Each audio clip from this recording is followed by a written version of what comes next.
Shalom Bapak Ibu.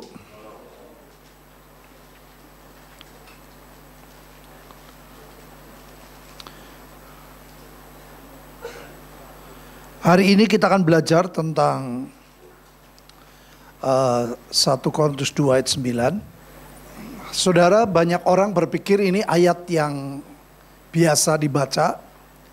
Semua orang hafal, termasuk saya. Tetapi saya tidak menduga bahwa pengertian ayat ini tidak mudah, saudara, untuk dipraktekkan dalam hidup. Ya, jadi pada waktu acara di Semarang bulan Desember, kita diberi tugas untuk apa sih yang Tuhan mau pesankan untuk 2021. Jadi dalam doa-doa saya tahu-tahu diberi sebuah mimpi. Nah, mimpi ini nanti saya akan jelaskan.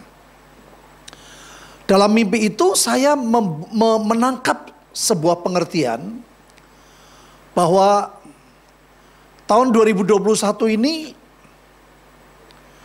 ada banyak sesuatu yang gelap, yang sepertinya tidak jelas.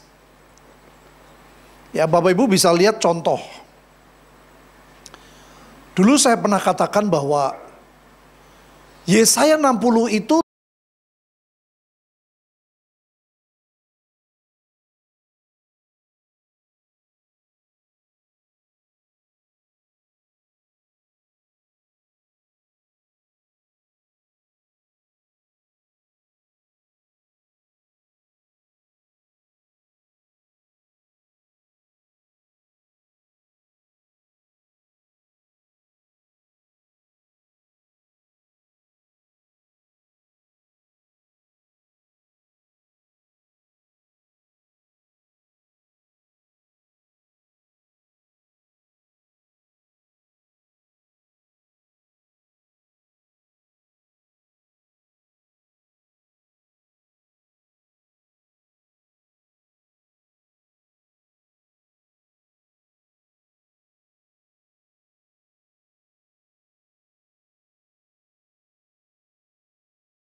itu membuat kita jadi panik. Gimana nih? Gimana? Nah, sekarang kita lihat ayat ini. Ya, tolong next. Ini ayat sudah mudah dihafalkan, saudara. Seperti ada tertulis, apa yang tidak pernah dilihat oleh mata, tidak pernah didengar oleh telinga, tidak pernah timbul dalam hati manusia. Semua yang disediakan Allah untuk mereka yang mengasihi Dia. Sebetulnya Ayat yang terakhir ini aja nggak mudah, saudara. Saya sudah pernah ceritakan. Mengasihi Tuhan itu nggak mudah, saudara. Kita melakukan apa yang Tuhan suka, seringkali bukan seperti yang kita suka. Itu nggak mudah. Bukti aja ya, contoh. Saudara, ada orang yang bangsawan, toh? Tahu bangsawan? Bangsa Tangyawan. Itu kalau Tuhan suruh doa pagi, sulit, saudara. Ada kalanya Tuhan tuh pengen. Jam 3, misalnya saudara bangun lagi ke kamar kecil, ada suara doa anak. Gak gampang, saudara. Kadang kita mau tidur, Tuhan tuh bicara, besok bangun pagi ya. Buat bangsawan gak gampang, saudara. Sama. Saudara, kita pernah ya doa jam 4 pagi di gereja. Ada doa juga jam 12 malam. Buat orang yang biasa bangun pagi, yang biasa jam 8, jam 9 udah tidur, ada kalanya Tuhan bilang jam 12 malam. Itu masa kegelapan, kita doa peperangan.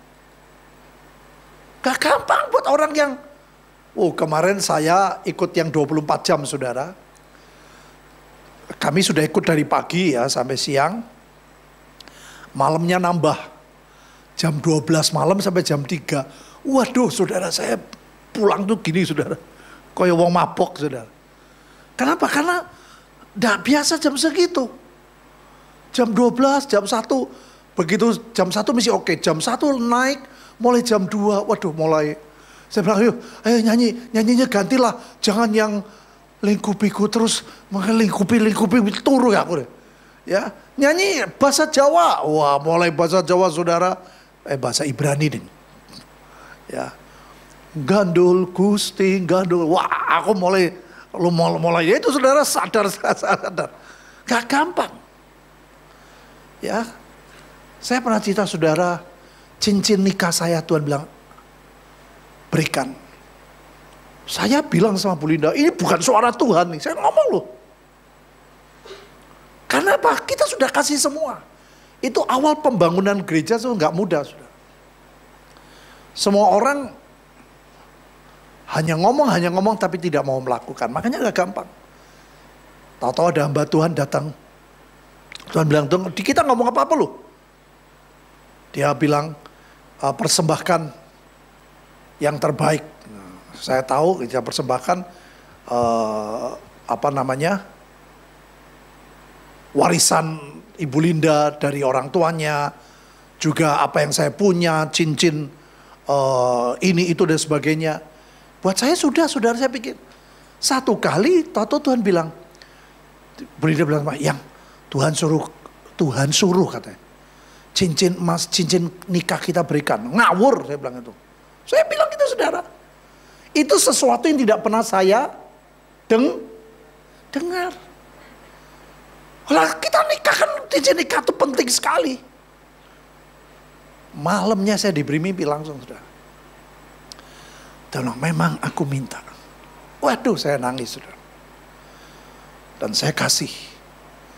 Tahu-tahu bendahara lihat, saudara tahu cincin kawin kan ada namanya kan? Dia lihat, loh ini namanya Pak Petrus, namanya Bu Linda. Ditebuslah sama bendahara, sama orang lah, salah satu diberikan kembali. Saya bilang Bu Linda, nah tuh bener kan? Itu bukan dari Tuhan. Saya ngomong gitu, saudara, masih gitu. Saudara pernah dengar namanya, ada hamba Tuhan namanya Indri Gautama. Tahu-tahu datang. Di khotbah, tengah-tengah khotbah dia ngomong, Tuhan menginginkan cincin orang ini diminta untuk cincin nikahnya dikasih. Intinya tuh sudah dikasih tapi diberikan kembali, padahal Tuhan pengen itu dikasih. Kaget saya, saudara.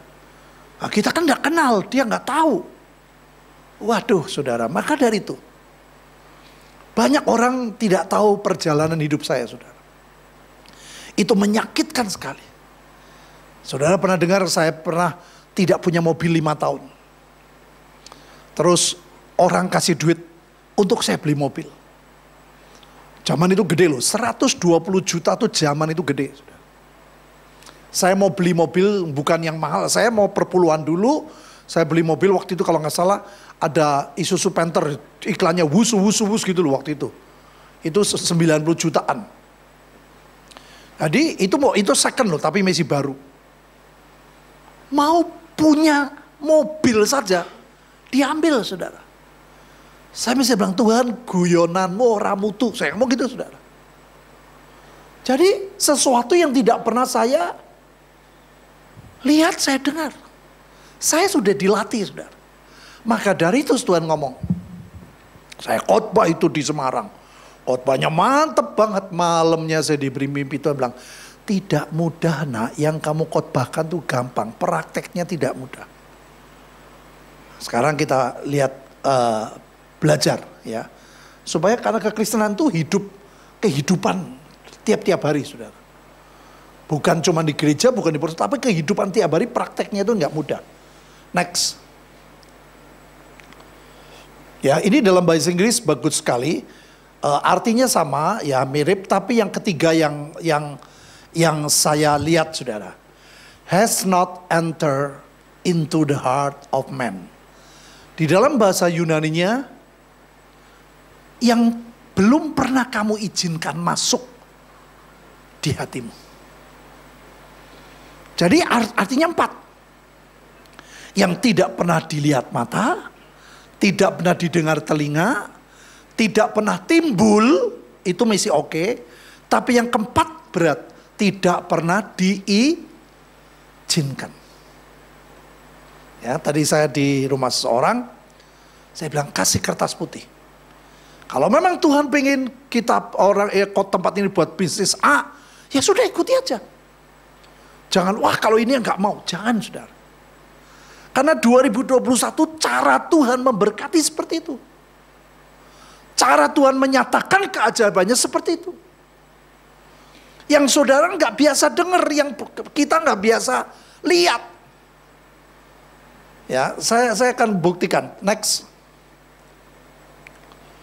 Ya, itu artinya next. Ini satu kebenaran. Begitu pula anggur yang baru, kata Tuhan, tidak diisikan ke kantong kulit yang tua. Karena jika demikian kantong itu akan koyak. Sehingga anggur itu terbuang, kantong itu pun hancur. Tetapi anggur yang baru disimpan orang dalam kantong yang baru pula. Dengan demikian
Justru dalam situasi saudara jangan cuma puji Tuhan, COVID saya tidak kena. Jangan bersyukur seperti itu.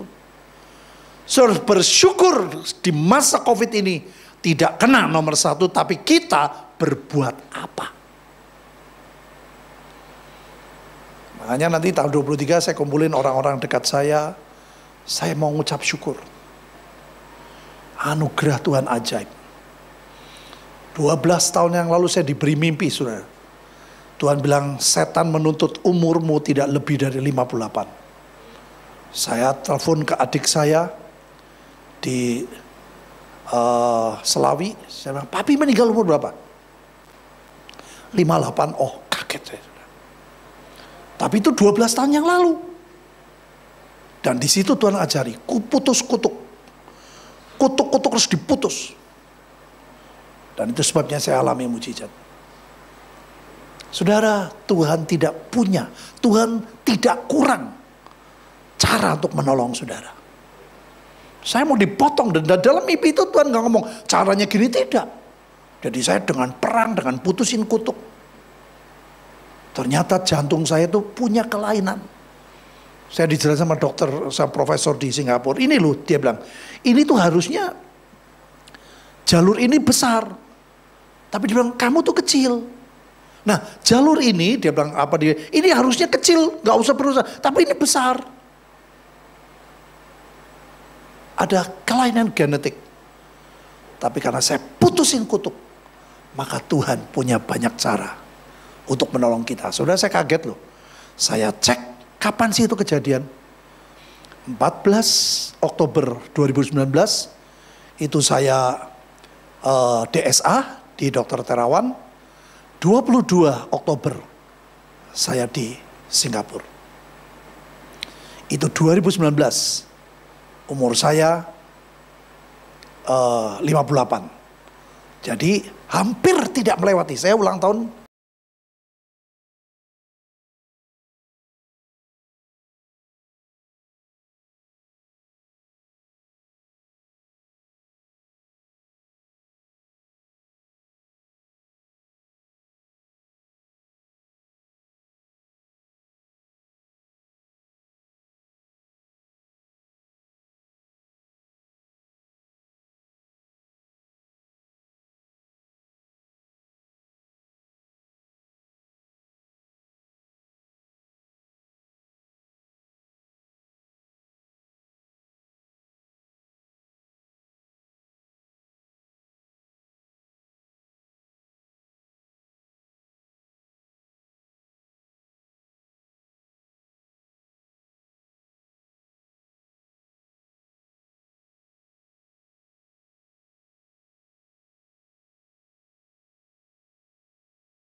masuk ke rumah saya. Bayangin 3 kali, 4 kali dapat surat saudara. Biasanya teguran, listrik mau dimatikan itu cukup 3 kali paling banyak. Ini 4 kali dapat teguran karena nggak bayar. Saudara, berapa banyak saudara nggak bisa bayar listrik sampai begitu?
Gak mudah. Nah, yang kedua saudara, Tuhan ngajari saya ini mimpi hari yang ketiga atau kedua saya lupa. Tuhan berkata, Keluaran 49, saudara ini catat nih, ayat ini bagus. Ambillah minyak urapan, urapilah kemah suci dengan segala yang dalamnya, demikianlah harus engkau menguduskan dengan segala perabotannya, supaya menjadi kudus. Jadi, kemah suci dulu berubah menjadi apa akhirnya? Bait Allah. Dalam perjanjian baru, bait Allah itu siapa? Ayo, saudara dan saya. Perabotannya apa? Tuhan bilang. Terutama pikiran, kata Tuhan. Pikiran itu ubun-ubun dan dahi. Urapi, kata Tuhan. Supaya kamu dikuduskan. Karena banyak filsafat-filsafat yang sudah nempel. Terus dan urapi mata. Supaya matamu tidak terkejut kalau kau melihat sebuah yang Tuhan sediakan. Urapi telinga, kata Tuhan. Supaya engkau kalau dengar, oh jangan tolak dulu. Siapa tahu itu berkat Tuhan yang ajaib. Amin Bapak Ibu. Siapa yang mikir limbah. Ngurus kok limbah. Luar biasa. Ya. Perabotannya itu. Hati kata Tuhan. Kan apa yang tidak pernah dilihat di mata, tidak pernah dilihat, tidak pernah didengar oleh telinga, dan tidak pernah dan artinya banyak keempat. Tidak pernah diizinkan. Saudara, kalau hati kita punya trauma, itu nggak gampang. Contoh ya, saudara kalau trauma saham misalnya, main atau apapun lah, suruh gagal, ngulangi lagi nggak gampang toh. Betul nggak saudara? Itu hati kita tuh sudah terluka. Maka tuh bilang urapi hati, urapi pikiran, urapi perabotan, ini perabotan dan hati. Ya, next. Ini dalam bahasa Inggrisnya saudara, kenapa pakai minyak urapan? It shall come to pass in that day that his burden will be taken away from your shoulder, and his yoke from your neck, and the yoke will be destroyed because of the anointing oil. Malam ini saudara yang punya anointing oil, kita mau urapi supaya semuanya dikuduskan. Nah saudara, dalam mimpi, saya tuh mimpi persis alami 92-93. Jadi saya dalam mimpi itu pakai mobil saya lama. Saya dulu pernah punya mobil Crown putih. Saya dalam mimpi itu saya sedang bingung saudara. Mimpinya tuh di Weleri, ada di Weleri. Saya nggak ada sama Pak Yusak, dulu sama Pak Yusak. Tapi waktu itu saya dengar suara Tuhan. Belok kanan nak, terus saja ke Temanggung. Saya bisa ngomong, gak mau Tuhan, wong jam 11 malam kok, gelap gulita. Saya gak mau Tuhan, saya ngomong begitu dalam mimpi saudara. Terus Tuhan bilang, jangan takut gelap, aku menyertai kamu. Bangun belum saya lakuin. Tapi di situ saya tahu, ini sesuatu yang tidak mudah. Jadi tahun 92 atau 93 saya punya pengalaman sama Pak Yusak saudara. Saya waktu itu pelayanan di Sari Dele, ya, ada persekutuan doa. Terus pulang itu hari Jumat malam. Zaman dulu Tegal ke Weleri itu kira-kira 3 jam. Sampai di Weleri, jadi selesai kebaktian saya langsung pulang, makan sebentar pulang, sampai di Weleri jam 11 malam. Itu lampu mobil saya mati saudara. Mesin masih jalan, lampu mati. Otak saudara jujur, pikirannya apa? Jam 11 malam, di Weleri loh. Bukan di tengah hutan, di Weleri. Pikiran saya, oh Tuhan terima kasih. Kok pas di kota, cepet-cepet nyari hotel. Saya bilang sama Pak Yusak. Saya waktu masih manggil Om.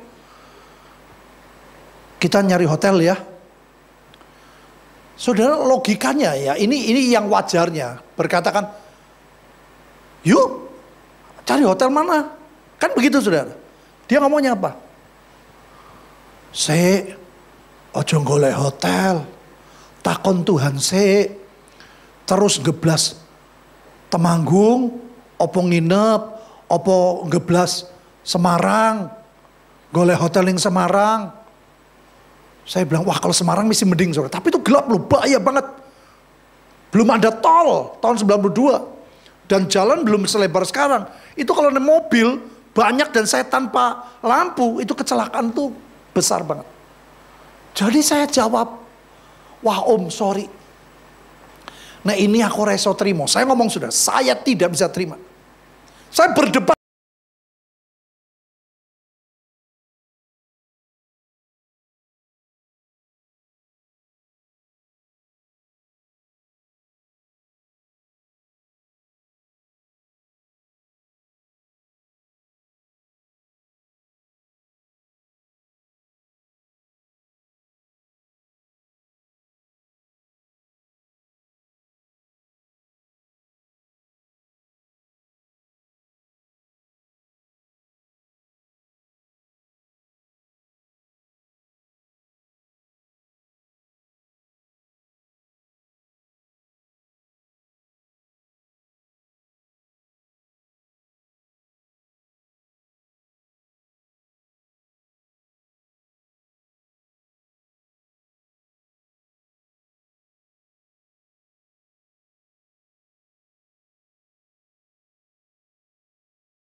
Ini orang mesti ketakutan.